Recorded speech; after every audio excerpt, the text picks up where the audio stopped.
제가 학원 마케팅의 폐해에 대해서 여러 가지로 말씀을 많이 들었는데 오늘은 아이키 지수하고 관련돼서 조금 설명을 더 드리려고 합니다. 우리가 그 대학 수능시험의 모델은 이제 미국의 SAT입니다. Scholastic Aptitude Test라고 하죠. SAT라고 이제 줄여서 얘기해요. 이 친구가 대학 이상의 고등교육기관에서 공부할 만한 준비를 갖췄느냐, 잠재 능력이 있느냐를 평가한다는 의미를 가지게 돼요. 그래서 수능시험이라는 게 우리나라의 교육계가 미국의 제도나 시스템의 영향을 많이 받기 때문에 어떻게 보면 그러니까 미국적인 교육 프레임이 많이 이제 우리나라에 도입이 되는 경향이 있어요. 그래서 우리나라의 수학 능력시험, 수능시험이라는 게 도입이 되었는데 그 이전에는 예비고사라는 식으로 이제 있었는데 사실 어떻게 보면 큰 의미로 봐서는 대동소이하지만 그 밑에 깔려있는 기본적인 사상이랄지 아이디어 자체는 비슷한 거예요. 대학에 가서 얘네들이 공부할 능력이 어느 정도 되는지를 평가하겠다는 그런 이제 전국 단위의 이제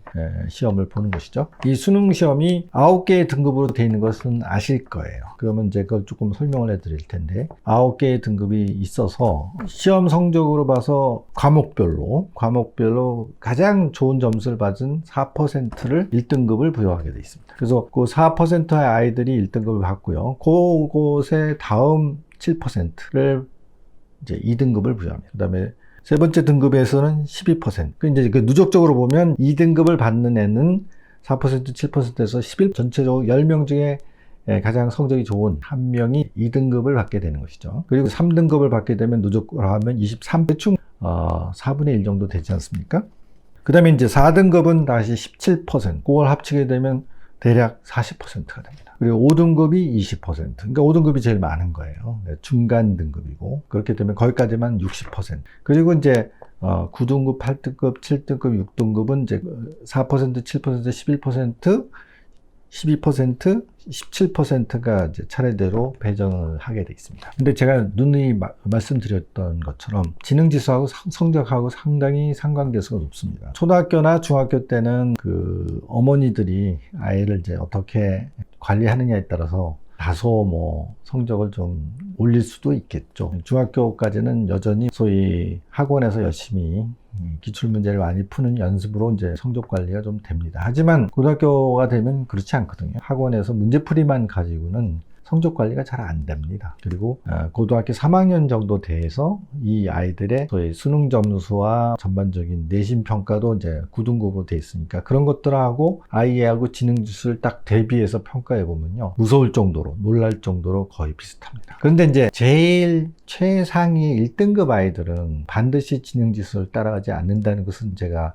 여러 차례 동영상에서 설명을 드렸죠. 근데 거기는 굉장히 인구가 적거든요. 영재라고 하는 아이들은 전체 인구의 2%밖에 안 되는 것이고 1등급이 4%거든요. 그러면 거기에 딱 매칭이 안 돼서 그렇지 나머지 2등급 이하, 2등급도 9등급에 이르는 아이들은 거의 지능지수와 수능 성적이 그대로 같은 줄을 서게 되는 현상을 발견할 수 있어요. 물론 이제 좀 더 이제 이런 것들은 그 객관적인 통계를 처리한 이제 검증 작업을 거쳐야 되긴 하지만 사실 이런 식의 지능지수와 수능 성적을 직접적으로 대비할 수 있는 연구 결과는 사실은 어렵습니다. 되게 이제 거부감을 강하게 가질 수 있거든요. 이게 주는 메시지는 뭐예요? 공부하는 거 소용없다. 어차피 머리가 좋은 애가 공부 잘하게 돼 있어. 그런 메시지를 줄 수 있기 때문에 이게 교육자들, 교사들로서는 이제 그런 내용을 수용하기가 사실 쉽지가 않아요. 다 해봐도 소용없어. 머리 좋은 애를 이길 수 없어. 라는 메시지가 돼버리니까요. 교육자가 학생들을 대상으로 아무리 노력해도 소용없다는 얘기를 할 수는 없죠.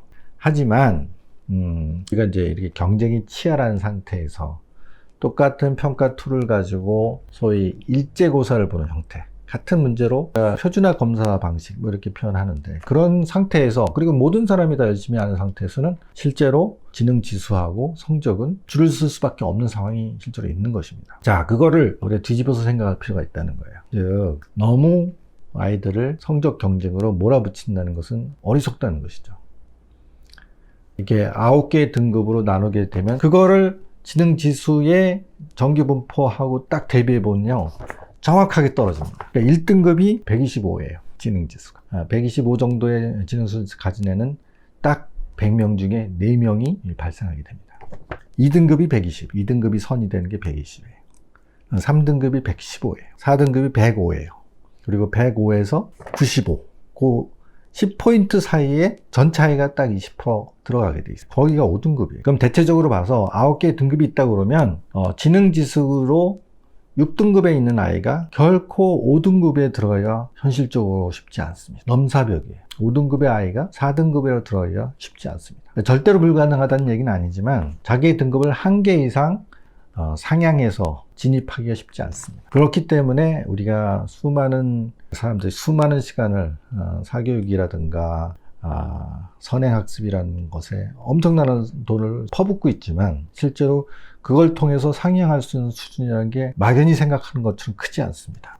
얘를 내가 어렸을 때부터 더 많이 공부를 시켰으면 지금보다 훨씬 성적이 좋을 것이다. 그렇지 않습니다. 고등학교 정도에 되면요, 그런 것들을 실제로 소화하고 공부할 수 있는 수준이라는 것이 어느 정도의 벽이 있습니다. 그 이상을 넘어서기가 쉽지 않아요. 그렇기 때문에 제가 아이들을 공부를 시키더라도 적정하게 밸런스를 잡아서 공부를 시켜야 된다는 것이에요. 열심만, 소위 말 악으로 깡으로 공부를 시키면 못할 게 멋있어. 그거는 아이들한테 용기를 내라, 힘을 내라, 지속적으로 노력해라, 그런 얘기를 하는 것이긴 하지만 되지 않는 것을 가능한 것처럼 얘기해서 아이들한테 지나치게 스트레스를 가하고 지나치게 많은 시간을 반복 학습, 소위 과잉 학습으로 몰아붙이는 것들은 현명하지 않다는 얘기입니다.